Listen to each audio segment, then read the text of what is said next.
بسم الله والصلاة والسلام على رسول الله. ازيكم يا حبايبي؟ عاملين ايه؟ يا رب تكونوا بخير وصحة وسعادة وهنا.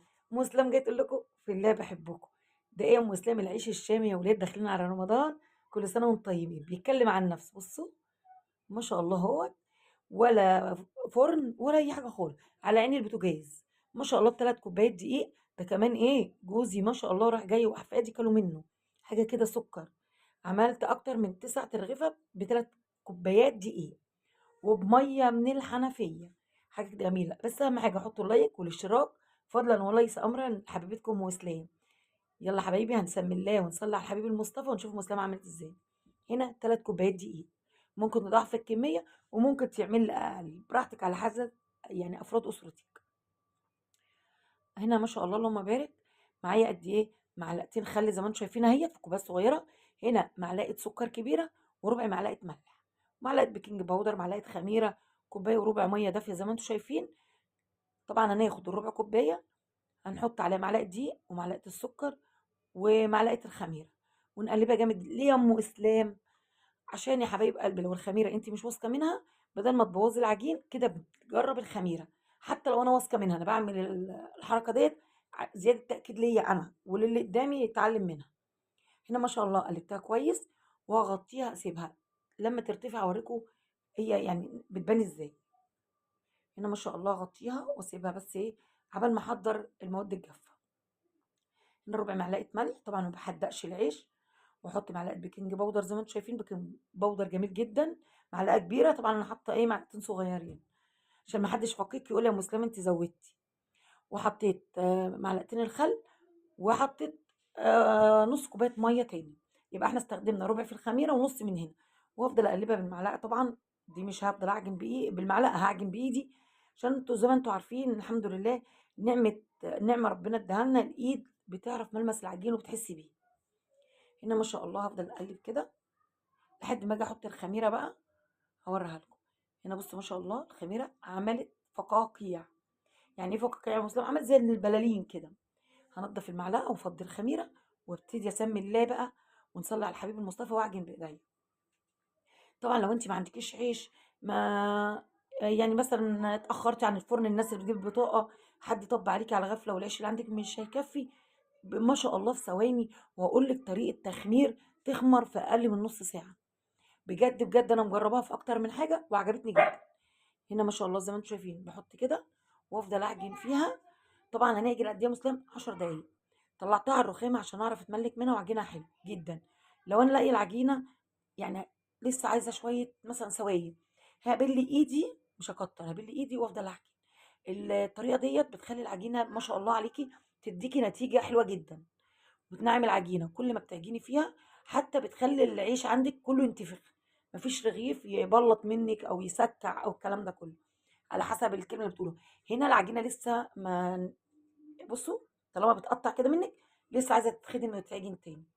نفضل نبل ايدينا وهكذا وهكذا لحد ما نلاقي العجينه ما شاء الله عامله زي الاستيك، فيها عرق وناعمه جميله جدا.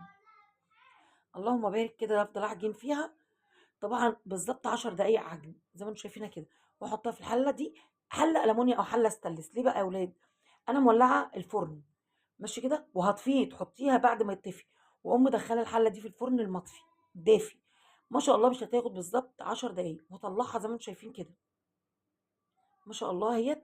انا عارفاه عاملاها بتلزق. رشيت دقيق في قلب الطبق كده واقطعها. طبعا اللي ما بيعرفش يقطع التقطيع دي، طبعا انا ده شغلتي، فانا عشان كده بسهل على نفسي. هي قد الاستفندية الصغننة كده. بس ما شاء الله لو انت ما بتعرفيش قلب اختك تاخدي حتة كده وتكوريها حلو.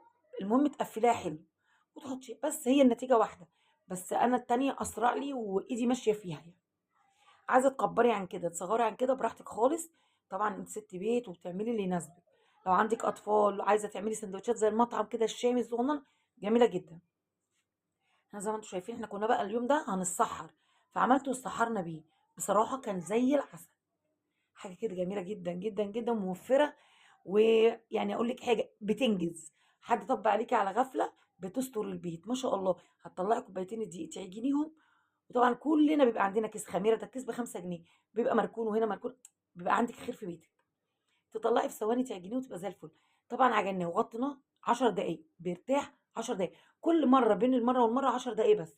هنا بتعملي ايه يا مسلمة؟ هنا مش هافرده، انتوا شايفينها لسه ايه ما ارتاحتش، شايفينها بتقف ازاي؟ يعني ما بتبقاش يعني ايه سهلة معاكي. فانا مش عايزة، هبطط كله كده واسيبه على الرخامة فرد بسيط، وبرده هسيبه 10 دقايق. عدوا كده، خمرنا 10 دقايق. طبعا الفرن كان سخن ما غابتش بأمانة.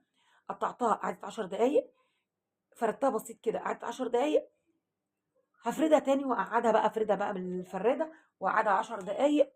يعني بالظبط دخلت في نص ساعة، وكان احلى عيش قسما بالله، ما فيه رغيف بلط. ما شاء الله عليه، اللهم بارك يعني. هنا غطيته كده بكيس بلاستيك. عندك حته نظيفه، انا بقى طبعا بعمل اكياس مخده ملايه قديمه، بقطعها وبخليها للعجين. هنا ما شاء الله ارتاحت زي ما انتم شايفين اهو. هاخد واحده واحده بقى افردها. وما بنيجي نفردها بتحطي دقيقه على الحرف كده على تحتها، وبتاخدي من الوسط زي ما انتم شايفين لبره، من الوسط لبره، وتخلي سمكها يعني نص سنتي، نص سنتي، عشان لو رققتيها قوي مش هتقب منك، ولو تخنتيها برضو مش هتقب منك. ليه؟ هتبقى تقيله ومش هترفع من الطاسه. بنفضها كده من الدقيق. وفي طريقه حلوه جدا هقول لكم عليها، بجد جميله جدا، مش هتخليه يهبط منك. هنا بصوا، ورق كراريس، ورق اجندات اللي عندك، وورق لو ما عندكيش ده ولا ده، بتجيبي ورق زبده او ورق شفاف، وما شاء الله بتقطعيه على قد العجينه كده، وتفردي وتحطي عليه العجين ورا بعض ورا بعض ورا بعض. ما شاء الله تخلصي اهو. طبعا بخليه قد ايه 10 دقايق تاني هغطيه. بصوا رصيته زي ما انتم شايفين. ليه يا مسلم ورق الجرد؟ عشان لما اجي احطها في الطاسه ما بتشيليها، ممكن واحده ما تعرفش تفش خمرها وتبوظ منها. كده ما شاء الله سخنت الطاسه زي ما انتم شايفين. ما شاء الله اللهم بارك. حطيت يا دوبك رشه زيت بسيطه كده، مسحه، ما بتحطيش زيت، مسحه بسيطه، وبعملها بالفرشه وعلى نار. افضل لحد الطاسه ما تسخن قوي قوي، تسخن جامد. واقوم نازله زي ما انتم شايفين. بصوا لازم تحسي بالحراره بتاعتها، عشان احنا مش هنوطي النار قوي ولا نعليها، وسط. عشان لو وطيتيها قوي هيغيب منك ويسكع، لو عليتيها هيشعوط منك. بصوا هنا حبايب قلبي اهو، اول ما ينمل بسيط خالص، يعني ايه يبربق بسيط.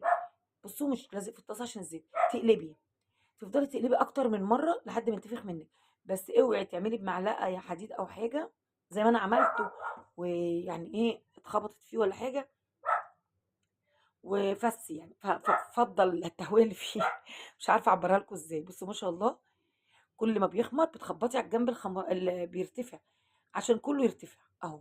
بص معايا، دي بقى انا عملت منها رغيف، اخر رغيف راح عامل ايه، راح خرمت الرغيف، طلع الهواء اللي فيه وزعلني جدا، بس كان قابب برضه.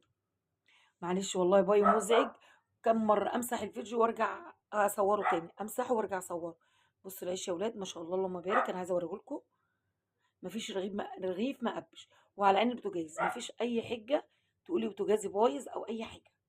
بس ما شاء الله اللهم بارك. على الوشين كده تقلبي تقلبي، وحرصي ان هو يتخرم منك، حرصي عشان لو اتخرم هيفضي الهواء ده، واوعي يفضي الهواء السخن على ايدك. هنا ما شاء الله زي العسل اهو. ايه رايكم بقى يا ولاد؟ ولا دجل ولا شعوذه، حاجه كده عسل فاخر من الاخر. تسلم ايديا وحياة عينيا. بس ما شاء الله. وبيتفتح كده، بتعملي سندوتشات بقى تاكليه كده بجبنه باي حاجه، حاجه كده سكر. ومش شرط في رمضان يا حبايب قلبي، طول السنه احنا بنحتاج عيش، طول اليوم كل يوم بنحتاج عيش. لو جات لي ضيوف عندي اي ظروف هطلع دقيق، طبعا الدقيق متوفر عندنا كلنا، ودلوقتي رخيص الكيلو ب 17 و 18 جنيه، يعني مش غالي خالص. هيقعد عندك ويقعد تعملي منه كل شويه منه. بص انا عامله ده صغير لحفيدتي، بصوا ما شاء الله. يلا يا رب الفيديو يعجبكم، تحطوا اللايك والشير. يلا باي.